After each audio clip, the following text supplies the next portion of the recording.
Hello YouTube, it is Damien, it is the Rise of a Nation, it is episode 150. That is the first time I've ever said that in my YouTube channel history. We've had obviously some long-term saves. I think Bright Light's got to about 100 and something. Mess got pretty close to this, I think, as well, but didn't quite get to the 150. 16 seasons of pain will do that to you and get you there. If it is the day after last episode, if you haven't checked out last episode, I am putting that down as probably the most brutal way I will ever go and get knocked out in any competition, at any stage in the history of Football Manager that I'm ever going to play. That still rocks me today that I conceded in the 122nd minute to a penalty to the guy who missed two chances in the leg before. The guy that I didn't particularly want to bring on for that exact reason. And he went and did that. And just, to pull off an multi comeback like that, what we did against Hertha Berlin, really did annoy me. I do believe Bayern Munich, by the way, did beat them in the semi-final and then won the final of the Champions League. I'll double check that right now. But yeah, we are here with episode 150. It won't all be doom and gloom. It will just be what it needs to be. As you can see, the semi-final, Bayern lost 2-0 at home before winning 3-0 away from... they lost 2-0 in Hertha and then won 3-0 in Bayern. And then played Spurs in the final. Wow, Spurs going on an absolute tear, unfortunately for us. It's the second year in a row that a former player has lost the final. So last year, Barcelona lost to Liverpool in the final. Agildo and Albrecht were there. Sorry, Albrecht was just there, not Agildo yet. Albrecht lost, and now Ismail went and played. I wonder if he played in the final here against Bayern and they lost 1-0 Spurs. Would imagine they would have been okay. It was a very interesting final, just down to whatever final. Did Ismail play? He might not even have been registered because he was came in halfway through. But yeah, Hertha Berlin getting knocked out there as well. But it could have been our year, huh? Could have really been our year. And that's the first place we're going to start, is just that 122nd minute pen, which Abad has a bit of a penalty history saving record, and he probably should have saved it too. It's a bit annoying to be in that situation. I really think we could have beaten Bayern, and I really do think we could have beaten Spurs in the final as well. But that's not what is going to happen all episode. We aren't going to talk just solely about the Champions League and whatever in episode 150. In 150, we are actually going to do something quite fun. We are going to go through what I think my dream team over the 150 episodes would be. So we're going all the way from the beginning, all the way through in terms of who I think would make my team. And they're not being based just solely on how good they were or how good they are, the story and everything like that behind them. I am going to say, though, I ain't going to put Magnus Shoe, the Shoe, in the starting 11 or on the bench. He resides a very special place, does Mr. Shoe. If you go to the general part and he is there, Magnus Shoe, as a retired player. He's the player I am going to start with the most. You can't see because of my face, but 146 appearances, 72 goals. We obviously have a final dedicated to him. He came in his last ever game that he ever played for me, off the bench as a 32-year-old, a one-star player, not even half-a-star winger, I reckon. And he scored with his first touch, and with his second touch, he also did very well as well. And hopefully we will be A-okay with not putting the Shoe in. But he resides a special place. And the reason why I haven't put him in is I just want to show players that are still around on the save as well. And I think he's the only one that I would put in that is retired. But he's on that upper echelons. I feel like in terms of my dream team, it's a dream team that I'm putting together. Magnus Shoe, the Shoe, is the dream man. You know, he's like the Mike Godin. I love him. What he would be for me would be my assistant. He would be my trainer. He would be my little electrician, I still call to the house. The good old electrician. That was Magnus Shoe. But anyway, we are here with obviously the team, the best team they reckon of all time. There's people on this list that doesn't actually make my team, right? We're going to start with a couple that don't. Thank God is still here at 32. As you can see, he left a long while away to Strasbourg, played at Strasbourg for many a season, has actually just gone on loan. Never really kicked on, but a guy that, we bought in for pretty cheap. We sold on for a little bit of profit. A guy that, thank God you're here. He produced some big moments. 200k we paid for him at the time, which was a big fee for us back then, and he did a very good job. Also on that list is Frank. Frank doesn't make my... a bench of 7 and my starting 11, which will be in a 4-3-3. But Frank there looks pretty fantastic. I love the look of Frank. I love the story behind Frank, and he was here for a very long time. We bought him on a free, got him homegrown. He went to Torino for 1.9 mil, broke his leg that season. That was meant to be his breakout year. Went to Torino, didn't really do well, came back again, played very well until that last season where we had other people. Went to Parma, back to Italy, and now he's in Spain. And he seems like he's on the cusp of being good enough to play in the first division around. He's too good for the second division, but he's not good enough for the first division in Spain or in Italy. And it's kind of how it's summed up here. In terms of the rest on this list, there's no one else that we would go with that doesn't make my bench nor game time, I don't think. I'm just having a look through here if there is. Yes, there is. Zahora would make my bench, ladies and gentlemen. He will make my bench slash with someone else as well. But Zahora was an absolute monster for us. You know, so many goals. Has been banging him in, obviously, at Al as well. I love him to bits. He's fantastic. A veteran striker. A guy that came in and transformed the save. We were struggling in the first division. And he basically came in, fired us into the top flight, and then has fired us into Champions League football. And I love him, and hopefully he will do all right. He's been capped as well. He's declared for Saudi Arabia and played. Wow, nice. Good on Zahora. And yeah, anyone else here that doesn't get in? There's a couple guys on that list that do get into my bench, and that's maybe where we'll start as well. We'll just get through and accept the current vision. That's fine.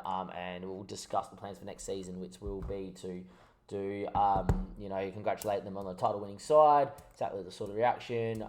We'll perform above expectations. Not a problem, done. And I'll see you guys when we come back next season. That's fine. But yeah, we're going to go through our team now. I feel like the best way to go through this team is we're going to go through the bench. As you can see, the baller, nearly 1 goal of the year. The baller, by the way, is someone I will speak about really quick. 24 goals and 31 appearances. This guy's banged down the door enough for me to go, yeah, next year with those stats, I'm going to give you a year. You know, if all those turn 14, turn to 15, he's going to be world class. I think he could be really good. He could play as a poacher. He could also play as an advanced forward, or he can play as a complete forward. He's grown his passing, his vision to 11 enough that I think I would maybe get him on the complete forward role. I'm just going to give him game time next year and say, hey, you got good composure, good anticipation, good decisions. Let's go see what you can do the baller next season as well. We've obviously had a few loans as well that have gone out and done a job. I think most notably is probably Jacob that we knocked out, that we loaned out. I think he's going to come in next year because there is a big chance that may happen as well. Lasse Pedersen's been out on loan. Someone I would keep out on loan for a long time. But Ludovic has grown very well, the wonder kid out there at Roma. I might actually keep him in Rome for a full year and see how well he goes. And then there's where is Marcio Luiz? There he is, right at the top. He's been growing sensational, but he's someone that I would probably bring in as backup depth / backup ball winning midfielder because I think he's been fantastic, and if he hits 3 stars, he's going to be a very good player for me, and he's going to be very well rounded and can do a job. Anyhow, without further ado, you guys want to know what we're talking about in terms of this start, this 11. I'm just going to make my way down, and we're going to go through people that we are going to go with. So if I go to here and my trusty good old Firefox, I'm going to get it up, and I'm going to get up.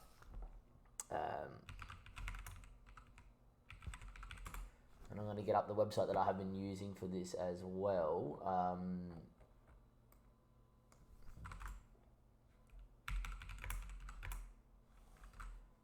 And I think by memory it is Formation Builder. Yes, it is. All right, we're going to bring it across now.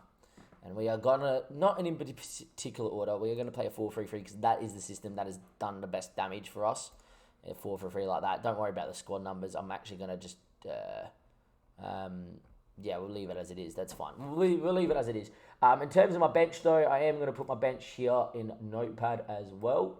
And we're just going to do that with the Notepad here. And I am going to go S1, S2, S3, S4, S5, S6, and S7. So for you guys in the comment section, I want you guys to tell me, I'm not currently live filming this because my mate Paul's going to do a big stream tonight. Links down below to Paulie's channel, of course, as well on the Discord with me and Paul do the podcast.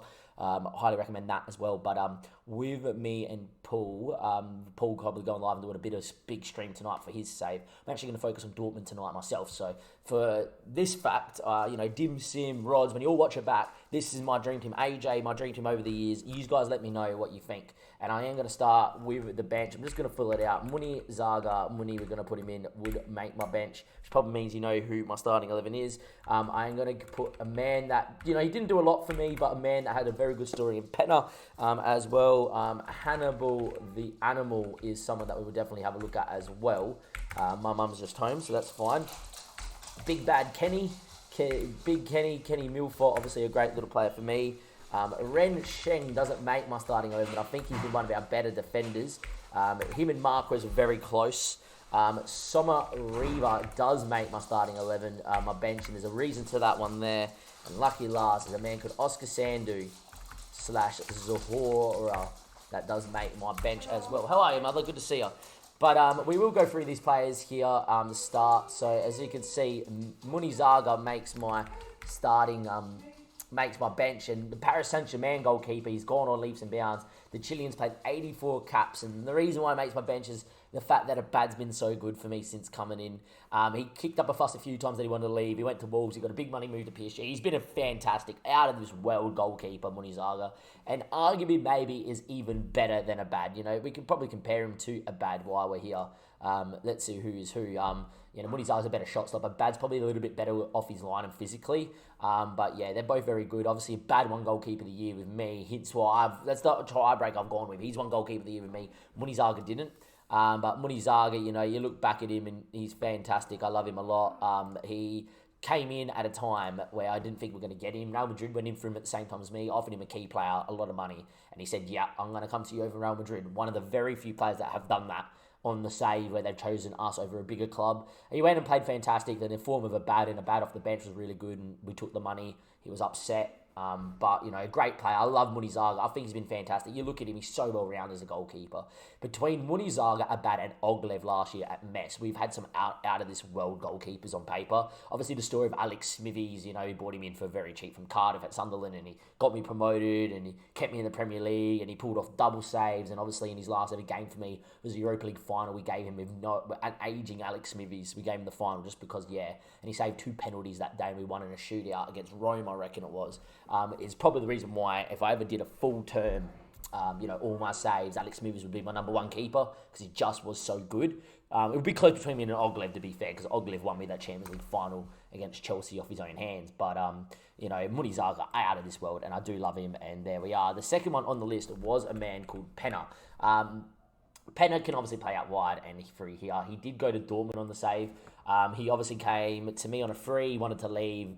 Obviously missed those big chances in the Champions League, which could have sent us free against West Ham, and then we sold him on to Newcastle, and then got a little bit more money because we sold him on to Dortmund. Didn't play too much at Dortmund, only 7 games, 3 goals. Not the most prolific striker, but what he did for me is he came in on a free and he played in multiple positions. Played out wide, he was fantastic, right? Played through the 9, was a bit hit and miss, but was generally okay. And then obviously had the season where he, left and wasn't as clinical as he should be. To me, he's fantastic. Like, I look at him and I go, wow, we had a guy that was this good. We got him on a free. And it's just a story of getting him on a free over other clubs. He comes in, he fets us big profit. And now we're a club that has very good revenue, an upgraded stadium now and all that sort of stuff. I'm very happy with Penna, obviously, being part of the squad. And second on the bench, I think, was Big Kenny midfield or Hannibal. Hannibal was actually in the squad. This is more the story of how good this guy has been for me at an older age. That's him at 34. Probably his best year was this season. You've seen the goals that he scored this season. His own introduction as Hannibal the Animal. But a fantastic player. Player I am planning to keep him till he retires. And hopefully he will be okay. Hannibal the Animal deserves his spot on the bench for me here. I think next was actually Ren Sheng, wasn't it? Not as well. No, it was Big Kenny. We'll do Ren Sheng because I know he makes it. The reason why he's Chinese, he's 6'2", and I love him because of that. We bought him from Arsenal, we targeted him, we got him on deadline day. He's been fantastic for me. He's not my first choice centre-back in my starting 11 ever, but he's been my first choice centre-back the last few years, and I think him and Carlos do have the potential to win me the Champions League. I feel like once we get over the initial fact that we're not a bigger club and people want to stay and we tie them down to contracts, I think Carlos and Rencheng have the ability to get me a Champions League. I do really think next year we could do it. As well, depending on how much money the club gives me, I could spend big in a couple areas and we could do it, or we could keep the squad the same and, we'll, arguably maybe 10 seconds away from probably being in the Champions League semi-final. If it doesn't end with a penalty, the shot's hit straight at a bat, he saves, or it puts wide, or it was a backstick ball in, or it was a header over the bar, something like that, or the highlight doesn't even happen and we just win. We're in the semi-final and anything's possible, right? And that's all I ask for, is to make the semi-final of the Champions League eventually in the next 1, 2, 3 seasons and just go, look, whoever it is, great, anything's possible. We may not never get a run as good as that, but, I look at Ren Sheng and I do think that he has the potential, one of a couple people that has the potential to get into my all-time starting 11 here at SFB because he is really, really good. If we go also to the bench as well, we have Big Kenny and Somariva. Somariva's still here as well, and you guys already seen Zahora. We will look at Oscar in a second. Somariva makes my bench. He's been injured, unfortunately, only because he's a guy that's super loyal. The amount of big clubs, Barcelona in particular, came in for him and said no. And he's the sort of guy that I'm going to give more game time to next season. I think at 21, first team football week in, week out over Ronald. As much as Ronald does love playing in the middle with Nildo and Neri, I do think that Somariva has the potential to be really good. I think Somariva has been loyal to me. He won me that semi-final against Chelsea that spurred me into the final. 1-0 down, he comes up, he scores a banger goal, he sets up the other goal, and he's a guy I have a lot of time for. He's a guy that we spent money on and said, you're the man. You're the man at 12 million that's going to come in and change the way we play. And he did. He's allowed me every time there's been an injury, he comes in and he's dead Dutch, as the saying is. He comes in, he's perfect. He's the sort of guy I look to off the bench to see out a game. He's the sort of guy I look to on the bench in the big moments to come in and change a game from the middle of the park. I think he's fantastic, and I really hope he continues to grow and next season pushes on, and hopefully can break into the first team as well. It's very weird to put a team like that. We could have put Ronald in there, but Ronald has produced in many moments, so we haven't put Ronald. Neri's too young in it, and then we will go Oscar Sandu to finish off. And this is a guy I nearly brought back a couple of times to SFB, and I haven't done it yet. Is it S.A. Sandu? No, it should have come up like that. But yeah, Oscar to me at 30 years of age. He came in, and I know he was only all here for a year, but the stories he produced. 575k, we had him obviously, saying that he was banging Ali's wife, and Ali hated him because he was missing chances, and then Ali came up with that story. We had the story that he got lost on his plane ride over to South Africa because it took forever for him to come. We had so many stories. In the end, 5 mil, he went to Hertha Berlin, never really played, and then went only for 3.5 mil to Werder Bremen, who's been fantastic at. That was a big problem because we got 5 mil and 50% whatever he sold on for, and he didn't go.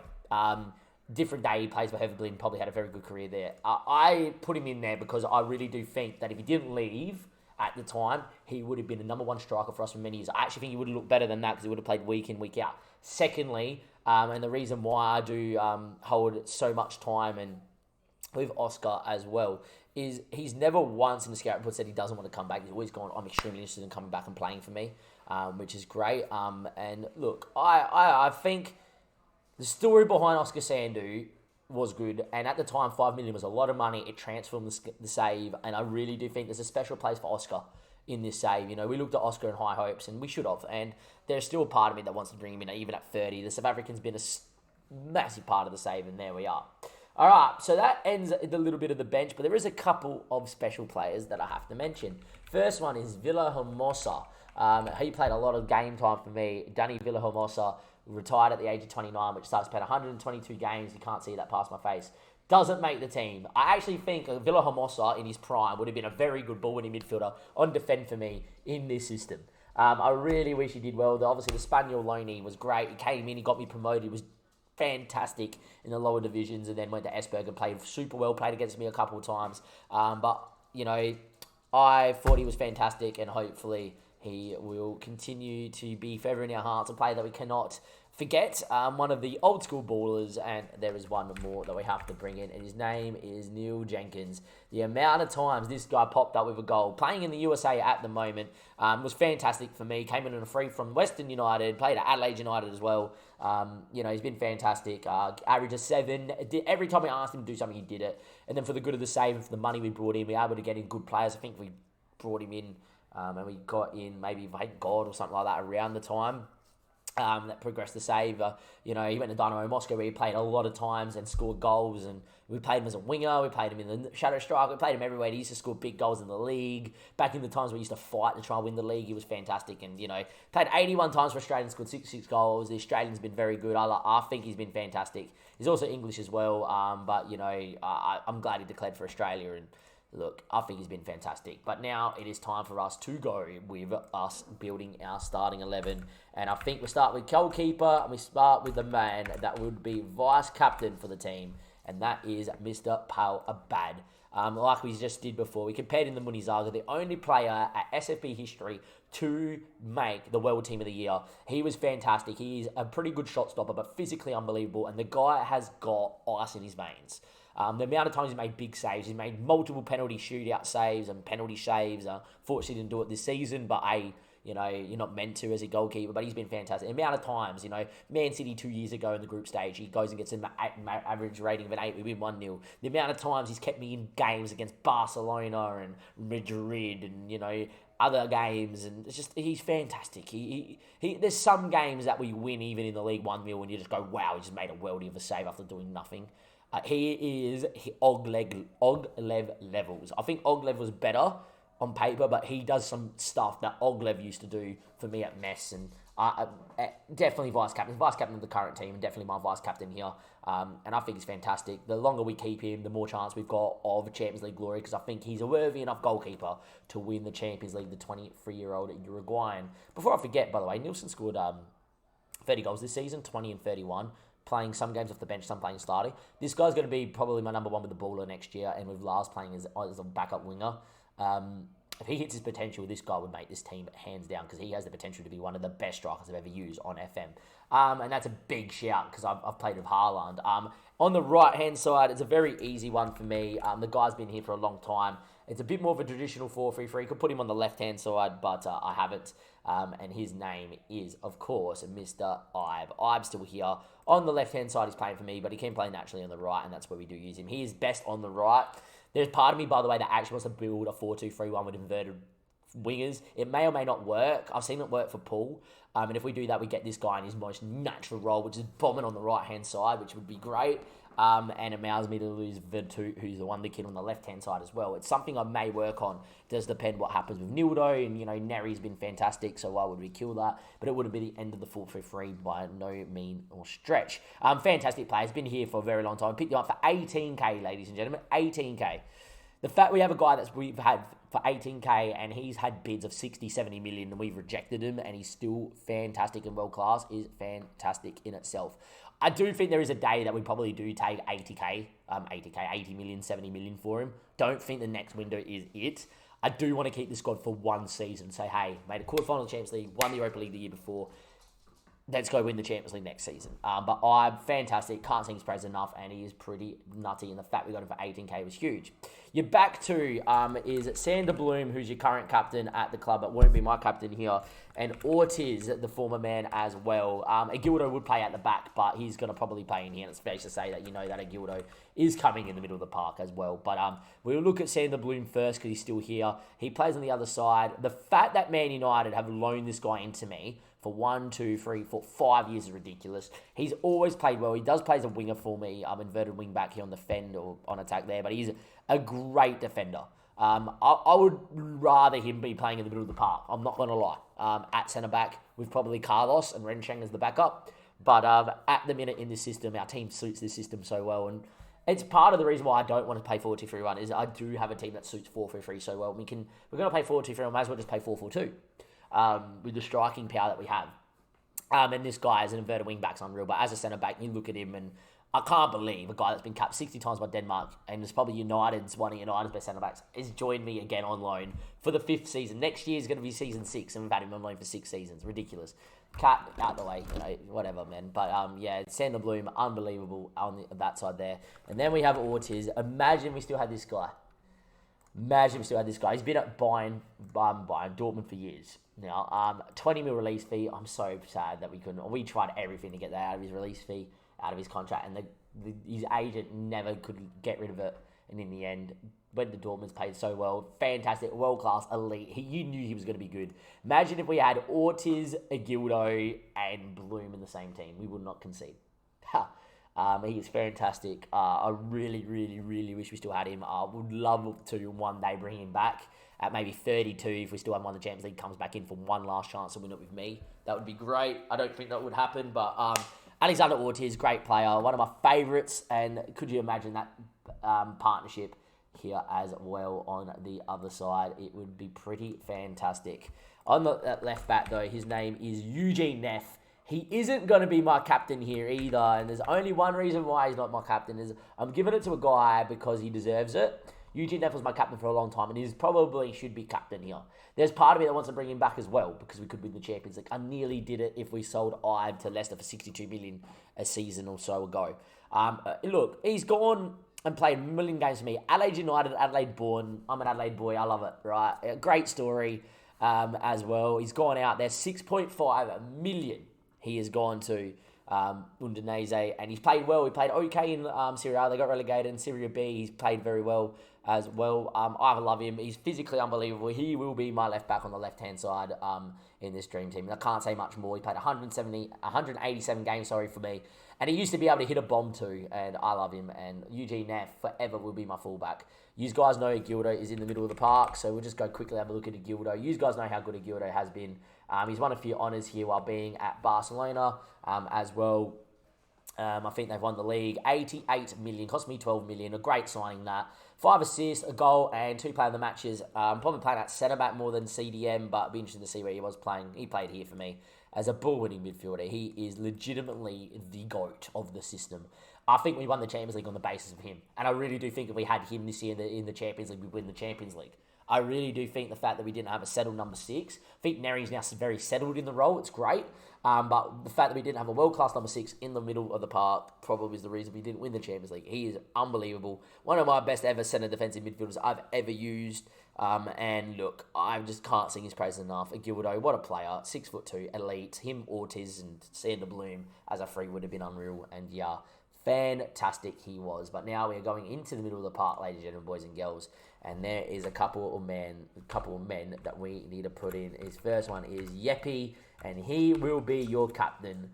Mainly because I don't have to pick it on stats.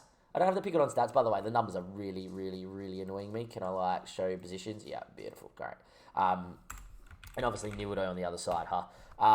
Yepi gets captaincy. He's been here for so many years. He's never kicked up a fuss, and the 2 times he has, I've loaned him out. If we go to the loans list here, Yepi has had an interesting year. Where are you? Yep.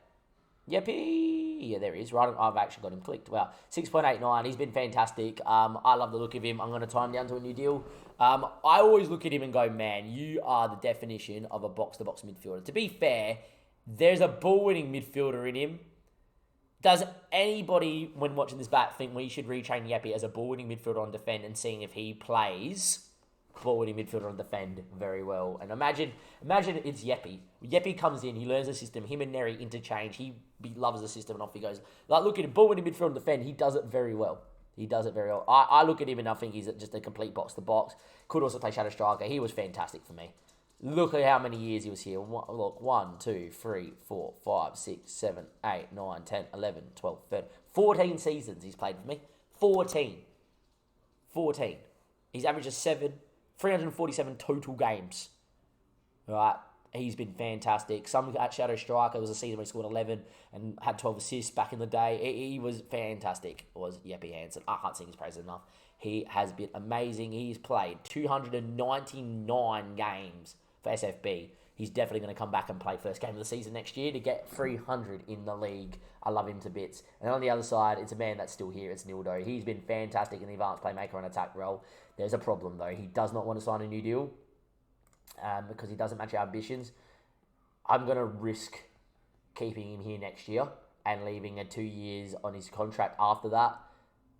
Unless someone comes in and gives me the $120 million release fee, I ain't signing him on a new deal.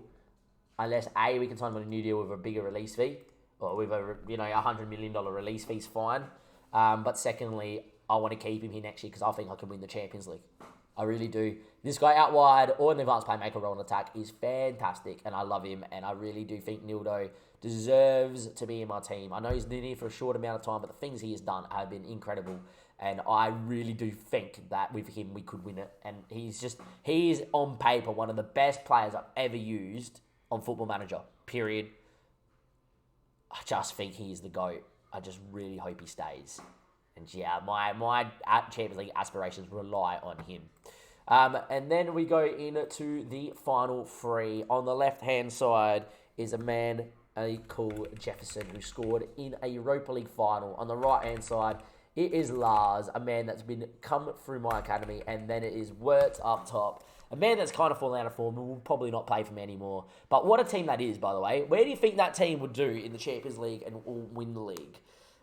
I think all of them at their prime's not bad. I feel like we would need a better striker, only because Wirtz on paper was never that good, but he always banged in goals, and still does bang in goals, to be fair. But I think our back four is pretty well classed. I think I said our midfield three is insanely good.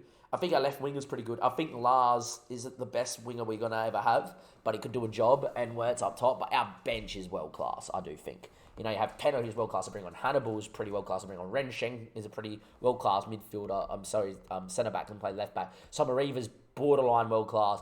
Oscar Zahora to come score you a goal. Yeah, no dramas out wide or, you know, through the middle. Unbelievable. I do think that team's good. We are going to look at the boys. As you can see, Jefferson scored me the winner in the final. He teeters between being 3-star and 5-star, 4-star, depending on the form. A guy that we don't speak a lot about. He signed 475k many seasons ago. He's never played bad. He's always played well, and he always does cut the mustard. He's had good times of it. He scored, obviously, the winner deep in extra time last year in the Europa League final. He has played 179 games for me. He's very good. In terms of the future, I do think we need to go buy a world-class 4-star, 5-star left winger and a world-class right winger. I do think Carlos does have the potential to make this team. He's a wonder kid. He's very, very good as well. But yeah, I do see us going into the market maybe to get someone a little bit better there. And then Lars on the right-hand side. He can play on the right-hand side. Has played for me on the right-hand side as a winger on attack or support. Getting forward. He's very quick. A man that's come from my own youth academy, same with Wertz. I love him.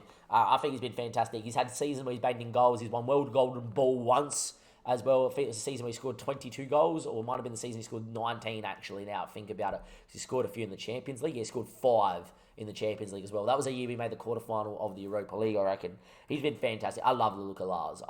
He's forever going to be here, forever going to be playing with people, and I do think he's fantastic. I think he'll probably play a lot of games off the bench next year, but won't play as many off starting. But out wide, left or right, or through the middle, he is fantastic, and I do love him. But the end off, we're going to talk about Mikel Wertz, a player that's fallen out of form with me. You look at him on paper, and you go, really, Damien, this guy? But yeah, this guy. He was my first ever icon. Like, look at him. 30 goals in 29. 43 goals in 32. You look at the World Golden Ball winner. Right? Wertz has won it. Is it not World Golden Ball? Under 21 Player of the Year? Maybe it's that. You know, he's won it there. Goal 50.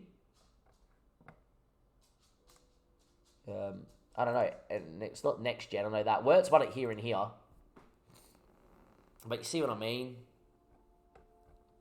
He's been around the award so much. I reckon he's won that competition 3 times, World Golden Ball. Anyway, Mikel Wertz, though. What he does do, if you look at him just as an out-and-out poacher, he's got finishing, first touch, headering technique, composure decisions, off the ball, anticipation, acceleration, and pace. You see why it works. You just put him up there and just tell him, hey, mate, sit on the last shoulder, make runs and finish. He does it. If he had a bit of a longevity and Danish manager, and if I was still Danish manager, he'd be playing. But yeah, Mikel Wertz does the job, and that rounds out my best ever team on paper. Would you agree or disagree? Is there a player that we put in there too? I think if you're Zahora, you're very unlucky to probably not play up front, or the Shoe. But I wanted the Shoe to be his own little player. I want the Shoe to be the guy that's just bronzed in statues around the ground and has the new stadium stand named after him. And he doesn't even deserve to be in a team. He could be by himself, the Shoe. But yeah, look, a bad clear choice. For me, Neff on the other side, clear choice. Ortiz, Blue, McGildo, clear choices in their role. Yeppy and Nildo, 100%. Jefferson, Lars, and Wertz, I think they're pretty fantastic, and hopefully they'll be okay. Something tells me, by the way, I didn't show Big Kenny, Kenny Milfort. He's at AAB at the minute, and I love him. But yeah, he's been fantastic. Obviously, many years here, and then sold him on for $5 million. And you know, there's Big Ken. I can't remember if I showed him or not, but he's on my bench. Used to play at centre back for me sometimes too. But yeah, look, that's my start. That's my best team in over 150 episodes. How many episodes more is it going to take to win the Champions League? I don't know. It could be next season. It could be never. It just depends on what happens in the knockout stages and who we get in the group stage. I'll see you next episode. It was going to be the group stage draw, the group stage against whoever we get, and hopefully, fingers crossed, we'll be okay. Also important to note, guys, if we do go into the championship group, that is the most points that I've finished on. That is more points in the season we went invincible. Oh, no, we went invincible twice. Didn't realise that. But yeah, look, 80 there invincible and 88. We went 2 invincible seasons in a row. Didn't realise that. But there we are. That is the most points we've actually got, or tied most points we've got in the season this year. And look, I really do think there's a season where we could get 90 plus. eventually here as well. But yeah, from Dame and everybody else here, let me know where you think this team would finish with that bench in Denmark. Would it be undefeated? I think where would we finish in the Champions League? I think we wouldn't win the Champions League on paper, but I feel like that team of legends would win it in the match engine. From Dame and everybody else here, I'll see you next time. Thank you and goodbye.